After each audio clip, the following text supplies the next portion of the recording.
बच्चों, welcome to class 7। Class 7 foundation year होता है। अगर आपने क्लास 7 में अच्छे से पढ़ाई कर ली, सारे कॉन्सेप्ट्स अच्छे से समझ लिए, तो आगे के क्लासेस बहुत इजी हो जाएंगे। क्लास 7 में टॉपर बनना है तो एग्जाम के टाइम पढ़ लूंगा वाला सोच काम नहीं करेगा। यहाँ आपको डे 1 से ही सीरियसली एंड सही तरीके से पढ़ना पड़ेगा। बट मेजॉरिटी ऑफ द बच्चों को तो पता ही नहीं है कि स्टार्ट कैसे करना है। बट डोंट वरी, क्योंकि इस वीडियो में मैं आपको डिटेल में बताऊंगी कि कैसे आपको क्लास 7 स्टार्ट करना है, पढ़ाई कैसे करनी है, टाइम कैसे मैनेज करना है, नोट्स कैसे बनाना है, रिवीजन कैसे करनी है, सब कुछ स्टेप बाय स्टेप डिटेल में बताऊंगी। तो अगर आप क्लास 7 में हो एंड इस बार टॉपर बनना चाहते हो तो वीडियो को एंड तक जरूर देखना एंड कमेंट करना टॉपर। इस वीडियो में बताए गए स्ट्रैटेजी एंड टिप्स को अगर आप सीरियसली फॉलो करोगे तो पढ़ने में मजा भी आएगा एंड टॉपर जरूर बनोगे। तो चलो स्टार्ट करते हैं एंड देखते हैं कि आज के वीडियो में हम क्या क्या चीजें कवर करने वाले हैं। तो सबसे पहले हम देखेंगे कि क्लास 7 इंपॉर्टेंट क्या है, आपके इंपॉर्टेंट क्यों है एंड आपके सिलेबस में क्या क्या चैप्टर्स हैं, क्या क्या सब्जेक्ट्स हैं, क्लासरूम में आपको कैसे बिहेव करना है, टाइम को कैसे मैनेज करना है, कुछ स्मार्ट स्टडी टिप्स बताऊंगी जिससे आप लंबे टाइम तक चीजों को याद रख सकते हो, नोट्स एंड रिविजन स्ट्रैटेजी बताऊंगी एंड लास्ट में 10 गोल्डन स्ट्रैटेजी बताऊंगी जो आपको पूरे ईयर फॉलो करना है। ठीक है, तो चलो स्टार्ट करते हैं व्हाई क्लास 7 इज इंपॉर्टेंट। सबसे पहले जो क्लास 7 है ये हमारा फाउंडेशन ईयर होता है, मतलब यहाँ पर जो आप कॉन्सेप्ट्स पढ़ोगे वो आपको 9th 10th इवन 12th तक काम आएगा। तो अगर आपने अच्छे से यहाँ पर अपनी जो बेस है, जो फाउंडेशन है, उसको स्ट्रॉन्ग कर लिया तो आगे के क्लासेस में आपको बहुत ईजी होगा। नेक्स्ट है आइडेंटिटी मार्कर। जनरली ऐसा देखा गया है जो बच्चे क्लास 7 में टॉपर बनते हैं वो एकदम 8 9 10 में भी टॉपर, वो एक जो टॉपर की जो हैबिट है वो कंटिन्यू करते हैं, तो आपकी एक नई आइडेंटिटी बन सकती है। एंड थर्ड है न्यू एनसीईआरटी एरा। अभी आपके न्यू सिलेबस आ रहे हैं तो सारे ही बच्चों के लिए सिलेबस नया है, तो आपके लिए एक नया कंपटीशन है, सब लोग सेम लाइन से ही स्टार्ट करेंगे। तो इसीलिए ये साल अगर आप क्लास 7 में हो तो बहुत बहुत इंपॉर्टेंट है आपके लिए। तो अब चलो सिलेबस देखते हैं। तो सबसे पहला है साइंस का सब्जेक्ट, जो बुक है उसकी नाम है क्यूरियोसिटी एंड उसमें 12 चैप्टर्स है। जैसे कि फर्स्ट चैप्टर है ever evolving world of science, nutrition in plants, nutrition in animals, electricity and circuits, heat transfer in nature, changes around us, the world of metals and non metals, measurement of time and motion, light, life processes in plants, exploring substances, earth, moon and sun. ये सारे chapters हैं और आप देख सकते हो जो भी चैप्टर्स ऐसे ग्रीन में मार्क्ड है वो सारे इजी चैप्टर है, जो ऐसे येलो में मार्क्ड है वो थोड़े मीडियम चैप्टर्स हैं एंड जो रेड है वो थोड़े इंपॉर्टेंट या फिर डिफिकल्ट चैप्टर्स हैं। ठीक है, एंड जो चैप्टर्स के सामने ऐसे स्टार्स लगा है ये सारे एग्जाम पॉइंट ऑफ व्यू से बहुत ज्यादा इंपॉर्टेंट चैप्टर्स हैं। ठीक है, नेक्स्ट हम देख सकते हैं मैथ्स में आपके दो बुक्स है, गणित प्रकाश 1 एंड गणित प्रकाश 2। सो 1 में 8 चैप्टर्स है एंड जो आपका गणित प्रकाश 2 है उसमें 7 चैप्टर्स हैं। ठीक है, तो यहाँ पर 7 चैप्टर्स एंड यहाँ पर 8 चैप्टर्स, तो टोटल 15 चैप्टर्स हो गए। नेक्स्ट हम देखेंगे एसएसटी में। एसएसटी में आपकी जो सिलेबस है वो थीम वाइज मतलब डिवाइड हुआ है। टोटल 5 थीम है। फर्स्ट थीम में 3 चैप्टर्स है, थीम बी में 4 चैप्टर्स है, थीम सी जो आपकी कल्चरल हेरिटेज है उसमें 1 चैप्टर है, गवर्नेंस जो थीम डी है उसमें 2 चैप्टर्स है एंड थीम ई जो इकोनॉमिक्स है उसमें 2 चैप्टर्स है। तो ऐसे टोटल 4 3 7 8 9 10 11 12, सो एसएसटी में टोटल 12 चैप्टर्स है।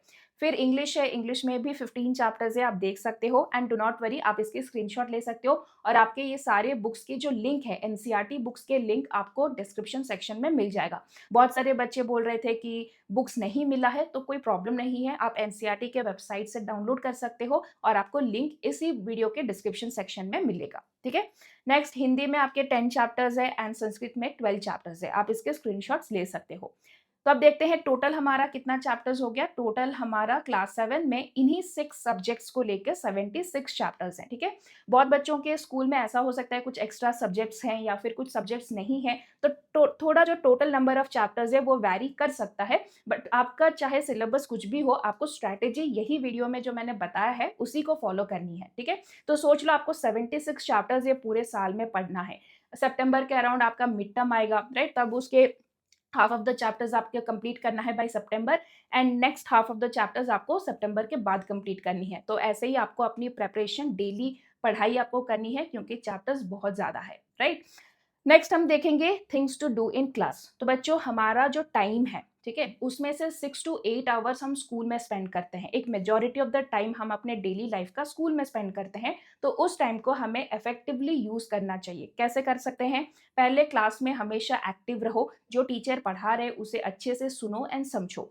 नेक्स्ट, नोट्स बनाओ, डाउट्स पूछो इमीडिएटली, कुछ भी डाउट्स आपको घर लेके नहीं आना है, जो समझ नहीं आ रही है वो टीचर्स को आप पूछ लो। फिर है नोट डाउन होमवर्क, जैसे ही टीचर ने कोई होमवर्क दिया उसे आपको उसी टाइम पर नोट डाउन करना है। Next, avoid distractions in class, जब टीचर पढ़ा रहे इधर-उधर बात करना ये सब आपको नहीं करनी है। सब कुछ आपको क्लास में ही समझना है, फुल्ली फोकस्ड रहना है एंड एक्टिवली पार्टिसिपेट करो। मैम और सर जब भी कोई क्वेश्चंस पूछ रहे आंसर्स दो, ठीक है? नेक्स्ट हम एक टाइम टेबल डिसाइड करेंगे, क्योंकि हमारे पास अभी बहुत सारी सब्जेक्ट्स है, तो टाइम को हम कैसे मैनेज करें। तो मैं आपको एक डेली रूटीन बताती हूँ, फिर मैं आपको ये वीकली शेड्यूल के बारे में भी बताऊंगी। तो देखो, अब मान लेते हैं कि आप 8 बजे स्कूल जाते हो एंड 2 बजे घर आते हो, ठीक है? तो आप सुबह आराम से 6:30 टू 7 के मतलब 6:30 को उठ सकते हो। 6:30 टू 7 आधा घंटा आपको रिविजन करनी है जो आपने लास्ट नाइट पढ़ा है, ठीक है? फिर 8 से 2 बजे आपका स्कूल हो गया, 2 से 4 बजे आपको लंच और रेस्ट करना है, 4 से 5 बजे आपको अपना होमवर्क कंप्लीट करनी है, 5 टू 6:30 आप खेलने जाओ, या अगर आपका ट्यूशन है तो ट्यूशन जाओ। 7 टू 8 पीएम स्कूल में आपने जो भी पढ़ा उसे आपको अच्छे से रिवाइज करनी है।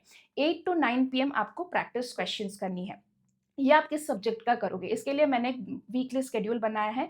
मंडे आप साइंस का करो, ट्यूसडे आप मैथ्स करो, वेडनेसडे एसएसटी, थर्सडे आपको इंग्लिश करनी है, फ्राइडे हिंदी, सैटरडे को आपको संस्कृत पढ़नी है एंड देन संडे को आपको पूरे वीक में आपने जो भी पढ़ा उसको रिवाइज करनी है। एंड अगर कुछ बैकलॉग्स है जो यहाँ पर स्कूल की रिविजन नहीं हो पाई, जिस दिन जो पढ़ाया गया उसे उसी दिन खत्म करना है, पर इन केस कभी अगर आप नहीं कंप्लीट कर पाए तो उस दिन का जो पेंडिंग है उसको आपको इसी संडे में कंप्लीट करनी है, ठीक है?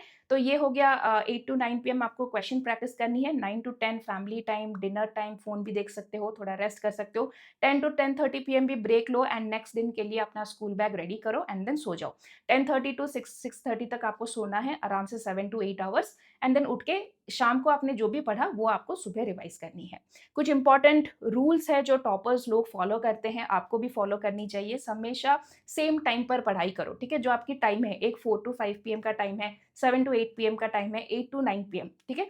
ये जो 3 इंपॉर्टेंट स्लॉट्स है, इसी टाइम पर आपको पढ़ाई करने की कोशिश करनी है। नहीं हो पा रहा है तो फाइन, बट आपको एक हैबिट डेवलप करना है कि आप इसी टाइम पर पढ़ो। नेक्स्ट है अ, नेक्स्ट है कि एनसीईआरटी आपका मेन रिसोर्स है, आपको और कुछ बुक्स नहीं फॉलो करनी है, सिर्फ एनसीईआरटी पढ़ो एंड आपके नोट्स जो आपके स्कूल में आप बनाते हो वो इंपॉर्टेंट है। थर्ड है नो बैकलॉग्स, जिस दिन जो पढ़ाया जाए उसे उसी दिन खत्म करनी है एंड लास्ट है 8 hours of sleep is very very important, इसमें कोई कॉम्प्रोमाइज नहीं होनी चाहिए, ओके? नेक्स्ट हम बात करेंगे कुछ स्मार्ट स्टडी मेथड्स, क्योंकि आपको बहुत कुछ चीज़ें पढ़नी है और साथ में उसको लंबे टाइम तक याद भी रखना है, तो आप वो कैसे करोगे? सो सबसे इंपॉर्टेंट नंबर 1 पोमोडोरो टेक्निक, जब भी आप पढ़ो 25 मिनट्स पढ़ो फोकस के साथ एंड देन 5 मिनट का ब्रेक लो। नंबर 2 एक्टिव रिकॉल, जो भी अपने आप सपोज आपने एक पेज पढ़ लिया, ठीक है? उसके बाद उस बुक को बंद करो एंड रिकॉल करो कि आपने क्या क्या पढ़ा, सब आपको याद आ रहा है तभी आप आगे बढ़ो। नेक्स्ट है माइंड मैप्स, जब भी कोई रिएक्शन से कुछ एसएसटी की चीज़ें हैं जो आपको ऐसे डायग्राम्स के थ्रू याद रह सकते हैं इजीली, तो उसके लिए माइंड मैप्स बनाओ। नेक्स्ट है टीच इट बैक, जो भी कॉन्सेप्ट्स आपने पढ़ा वो आप किसी को कुछ दिनों के बाद पढ़ाओ, ताकि आपकी अंडरस्टैंडिंग बेटर होगी और आपको लंबे टाइम तक याद रहेगा। एंड नेक्स्ट है प्रैक्टिस डेली, हमने एक टाइम स्लॉट बनाया है 8 टू 9 पीएम, जहाँ पर आपको डेली क्वेश्चन प्रैक्टिस करनी है। सब्जेक्ट्स भी हमने डिसाइड कर लिया किस दिन कौन सा सब्जेक्ट आपको पढ़ना है, ठीक है? ये आप अपने हिसाब से भी चेंज कर सकते हो। देखो, टाइम टेबल थोड़ा अलग रहेगा सारे बच्चों का, तो आप अपने हिसाब से टाइम टेबल बना सकते हो, बट आपको 4 चीज़ें मेन चीज़ें रखनी है। Number 1 homework, number 2 school revision, number 3 practice questions and number 4 एक लाइट रिविजन, ठीक है? नेक्स्ट हम बताते हैं कि नोट्स कैसे बनाएं। तो देखो, जैसे नोट्स बनाने के लिए बहुत इंपॉर्टेंट है कि आप स्कूल में तो एक नोट्स बनाओगे, जो जो आपकी स्कूल की हर सब्जेक्ट की एक नोटबुक होगी, उसमें आपने क्लास में जो भी पढ़ा वो आप लिखोगे।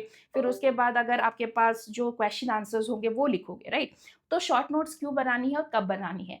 तो जैसे आपके स्कूल में जिस दिन जो पढ़ाया जाए, आप घर आके उस बुक को उसको पढ़ोगे, राइट? तो उसमें जो भी आपने इंपॉर्टेंट चीज़ें पढ़ी उसको सारे को आपको अंडरलाइन करना है बुक में। तो जैसे ही वो चैप्टर खत्म हो जाता है, तो आप देखो कि जितनी भी सारी इंपॉर्टेंट चीज़ें आपने अंडरलाइन किया था, उन सबको आपको अपने शॉर्ट नोट्स में लिखना है, ठीक है? इसमें आप कलर्ड पेन्स यूज़ कर सकते हो, हेडिंग्स लिखोगे, सब हेडिंग्स लिखोगे and right in your own words. कुछ भी आपको बुकिश लैंग्वेज नहीं लिखना है, आपको शॉर्ट फॉर्म्स यूज़ करना है, सिंबल्स यूज़ करना है, जितना छोटा आप लिख सकते हो लिखो, जैसे आपको समझ आ जाए। ट्राई करो कि हमेशा इसको बुलेट पॉइंट्स में लिखो एंड कम चीज़ें लिखो जो आपको समझ नहीं आती है, जो थोड़ी डिफ़िकल्ट लगती है, उन्हीं चीज़ों को आपको लिखना है। Next, leave space for addition, थोड़ा स्पेस छोड़ दो ताकि आगे चलकर कुछ इन्फॉर्मेशन ऐड करनी हो, तो आप ऐड कर सकते हो। इंपॉर्टेंट पॉइंट्स को हाइलाइट करो एंड एक चैप्टर के लिए एक नोट, मतलब एक पेज का आपको नोट बनाना है। व्हेन आई से ए वन पेज, A4 शीट का पेपर कंसीडर कर सकते हो दोनों साइड में। नेक्स्ट है रिवीजन कैसे करनी है। डेली आपको 10 मिनट रिवीजन करना है, जो हमने सुबह का स्लॉट रखा है, राइट, 6:30 to 7। लास्ट नाइट आपने जो भी पढ़ा वो आप रिवाइज कर लोगे। फिर डे 3 में, सपोज आपने डे 1 ये किया, सो डे 3 में आपने डे 1 में जो चीज़ रिवाइज की थी वो आपको किसी को पढ़ाओ, ताकि आपकी और उस चीज़ में कॉन्सेप्ट अंडरस्टैंडिंग बेटर होगी। फिर डे 7, ठीक है, उस दिन आपको कुछ और प्रैक्टिस क्वेश्चंस करनी है जो आपने डे 1 पे पढ़ा था। डे 15 में आपने एक छोटा-सा अपने आप को टेस्ट दे सकते हो, 4-5 क्वेश्चन सॉल्व करके देखो खुद से कि आप कर पा रहे हो कि नहीं। फिर डे 30 को आपको पूरा चैप्टर रिव्यू करना है using this short notes, and before the exam भी आपको इन्हीं शॉर्ट नोट से रिवाइज करनी है। नेक्स्ट हम देखेंगे 10 golden strategies to become topper. यहाँ पर मैं आपको 10 रूल्स बताऊंगी या फिर 10 ऐसी बातें बताऊंगी जो आपको पूरा साल याद रखना है एंड फॉलो करना है अगर आप सच में टॉपर बनना चाहते हो। नंबर 1, स्टार्ट ऑन डे 1, क्योंकि मैंने बोला बहुत इंपॉर्टेंट होता है क्लास 7। आप एग्जाम के टाइम पढ़ूंगा ऐसा बिल्कुल मत सोचो, डे 1 से ही पढ़ो। जिस दिन जो पढ़ाया जाए उसी दिन खत्म करो। अर्ली स्टार्ट करोगे तो एडवांटेज में रहोगे और हमेशा आगे रहोगे। नंबर 2, एनसीईआरटीज़ बाइबल, कोई और बुक्स आपको नहीं फॉलो करनी है। एनसीईआरटी को अच्छे से पढ़ो। अगर आपको किसी सब्जेक्ट में ऐसा लगता है कि थोड़ी और एक्स्ट्रा, मतलब आपको हेल्प चाहिए, तो आप कोई रेफरेंस बुक ले सकते हो, बट ऐसा ज़रूरी नहीं है। नेक्स्ट है मेक नोट्स। हर दिन स्कूल में जो पढ़ाया जाए उसकी तो आप नोट्स बनाओगे, एंड जैसे एक चैप्टर खत्म हो जाता है, after each chapter make 1 page summary in your own words. Next है रिवाइज एवरी संडे। हर संडे को आपने पूरे वीक में जो भी पढ़ा, जो भी चीज़ें आपकी छूट गई, उन सबको आपको संडे को कवर करना है। नेक्स्ट है सॉल्व ऑल एक्सरसाइजेस। जितने भी आपके बुक में क्वेश्चंस है, एग्जाम्पल्स है, एक्सरसाइज है, सबको अच्छे से सॉल्व करना है। Next, weak subject is equal to priority. तो जो आपकी संडे है, ठीक है, आपने देखा एक वीक पढ़ लिया, 2 वीक पढ़ लिया, कुछ ऐसे सब्जेक्ट्स होंगे जिसमें आप वीक होगे, तो उनको आपको ज़्यादा टाइम देना है एंड उनको आपको स्ट्रॉन्ग बनाना है, उनसे आपको डरना नहीं है। Next, no social media study time. जब भी आप पढ़ाई कर रहे हो तब आपको फ़ोन यूज़ नहीं करना है, डिनर के बाद या फिर रात को आप थोड़ा फ़ोन यूज़ कर सकते हो। नेक्स्ट है टीच समवन। तो जो भी कॉन्सेप्ट्स आपने पढ़ा डे 3 पे, हमने रिविजन स्ट्रैटेजी में मैंने ऑलरेडी बता दिया, डे 3 में आपको वही कॉन्सेप्ट किसी को पढ़ाना है। नेक्स्ट है मॉक टेस्ट मंथली। तो आपने पूरे मंथ में जितने भी चैप्टर्स कंप्लीट किए, एंड ऑफ द मंथ पर एक टेस्ट दो, खुद से एक टेस्ट दो, ताकि आपको पता चले कि आप कितना पढ़े हो, आपको सब याद है, आपको सब समझ आया है कि नहीं। क्योंकि अगर आप सिर्फ पढ़ते जाओगे, टेस्ट नहीं दोगे, तो बाद में आपको पता चलेगा कि आपको कुछ भी नहीं आ रहा है, तो ये एक प्रॉब्लम हो जाएगा। बाद में आपके पास उतना टाइम भी नहीं होगा। तो हर मंथ के एंड में एक टेस्ट दो, हर एक सब्जेक्ट के जितने भी चैप्टर्स आपने कंप्लीट कर लिया, तो आपको पता चलेगा कि कौन से चैप्टर्स आपके स्ट्रॉन्ग है, कौन से आपके वीक है, एंड अकॉर्डिंगली आप आगे के मंथ में भी प्रिपेयर करोगे। नेक्स्ट है स्लीप एंड हेल्थ। बहुत इंपॉर्टेंट है, 8 आवर्स की स्लीप एंड हेल्दी खाना ज़रूर खाओ। कुछ जंक डेली नहीं खाना है। अपने आप, अगर आपने एक बार आप बीमार पड़ गए तो आपके 7-8 दिन खराब हो जाएँगे, आपके बैकलॉग्स क्रिएट हो जाएँगे, आपके स्कूल में आगे आगे चले जाएँगे, तो बहुत सारी प्रॉब्लम होगी। तो इसीलिए ट्राई करो कि अपने आप को हमेशा हेल्दी रखो, ठीक है? तो बच्चों, ये था आपकी क्लास 7th की स्ट्रैटेजी। तो अगर आप टॉपर बनना चाहते हो, कमेंट करना टॉपर, एंड अगर आपको कुछ समझ नहीं आया तो भी आप पूछ सकते हो, एंड ऑल द बेस्ट।